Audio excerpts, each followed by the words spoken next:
हरियापुर गांव के एक कोने में रघुवीर लोहार का एक छोटा सा घर था।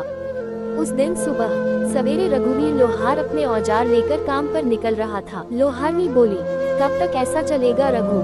हर रोज सुबह कुछ आस लेकर जाते हो और शाम को निराश होकर लौटते हो। क्या तुम्हें नहीं दिखता कि पूरे गांव में सबसे बुरी हालत हमारी है? लोहार बोला, क्या करूं राधा, तू ही बता। मेरी किस्मत ही फूटी हुई है तो मैं क्या कर सकता हूँ। जब भी हालात सुधरने लगते हैं कुछ ना कुछ ऐसा हो जाता है कि फिर से सब कुछ बिगड़ जाता है। अब देख, पहली बार तैसे कुछ जमा किया, तू बीमार पड़ गई, सब खर्च हो गया। फिर रतन के पैर में वो गहरी चोट, पूरा इलाज करवाने में फिर से सब कुछ खत्म हो गया। तभी 10 साल का रतन दौड़ता हुआ आया और उसकी मासूम आंखों में भूख थी, पर मन में कुछ कहने की हिम्मत भी। पिताजी, मेरे मन में कई दिनों से अच्छा खाना खाने की इच्छा हो रही है। हमारे घर में दूसरों की तरह पकवान क्यों नहीं बनते? रघुवीर की आंखें नम हो गई। तू चिंता मत कर बेटा, हमारे दिन भी जरूर बदलेंगे। एक वक्त आएगा जब हम लोग अच्छे पकवान बनाएंगे, फिर तेरा जा दिल करेगा वही खाएंगे।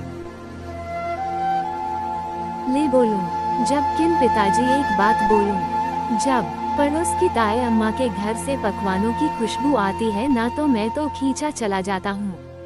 एक दिन चला भी गया था, लेकिन उन्होंने मुझे देखते ही खाना छुपा लिया और कहा, यहाँ मत आ, भाग जा यहाँ से।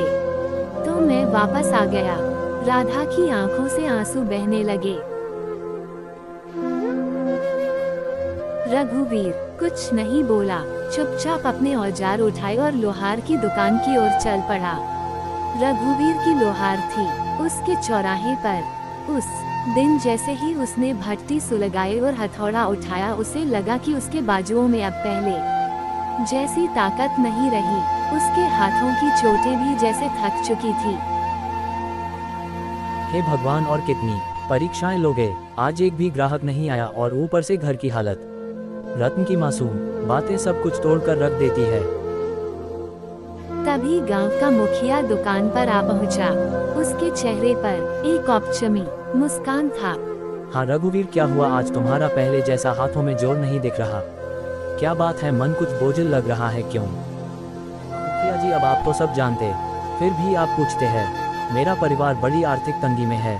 मेहनत तो बड़ी करता हूँ, लेकिन हाथों का किस्मत ही खराब है। मुखिया चुप रहा, लेकिन तभी बगल से बाली आ गया।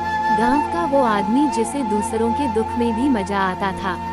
मुखिया जी, मैं तो कहता हूँ कि इस रघुवीर को गांव से निकाल देना चाहिए। उसकी मनहूस छाया धीरे धीरे पूरे गांव में फैल रही है। कहते हैं कुछ लोग ऐसे होते हैं जिन पर काल की छाया है, पूरे गांव को बर्बाद कर सकते हैं। इनको गांव से निकाल देना ही हम लोगों की भलाई है, नहीं तो ये सबको बर्बाद कर देगा। मुखिया पहले चौंका, फिर हंसने लगा और बाली भी हंसने लगा। अरे बाली, तू भी ना चल, छोड़ इसे। वीडियो अच्छा लगा तो लाइक कीजिए, सब्सक्राइब और कमेंट भी कीजिए।